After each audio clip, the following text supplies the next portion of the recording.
মর্জিনার বাপ কথা শোনো না, বছর শেষে ঈদ আসিল শাড়ি দিবা না, পুরান কাপড় ভালো লাগে না রে, মার্কেটে যাই চলো না রে, মার্কেটে যাই চলো না। মর্জিনার মা ধৈর্য ধরো না,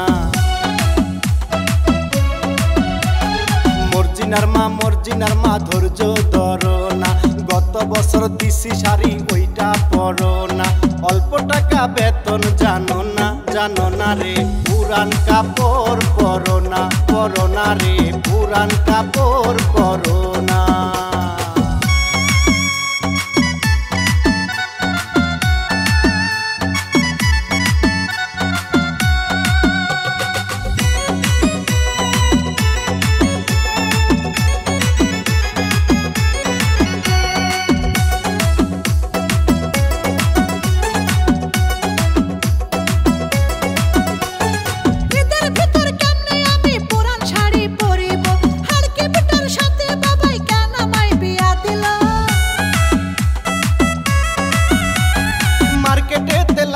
আগুন তা কি তুমি জানো না, সবকিছুতে বেড়েছে দাম আর তো ভালো লাগে না।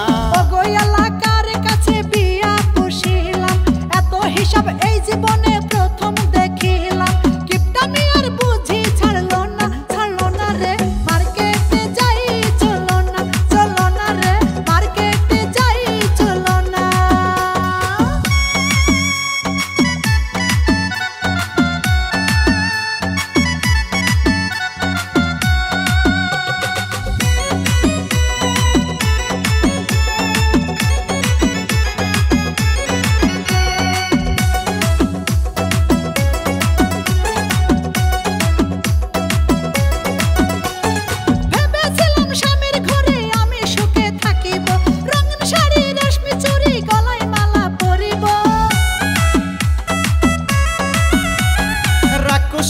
বিয়ে করে কেন যে ঘরে আনিলাম, এত কিছু দেওয়ার পরে হয়ে যায় আমার বদনাম।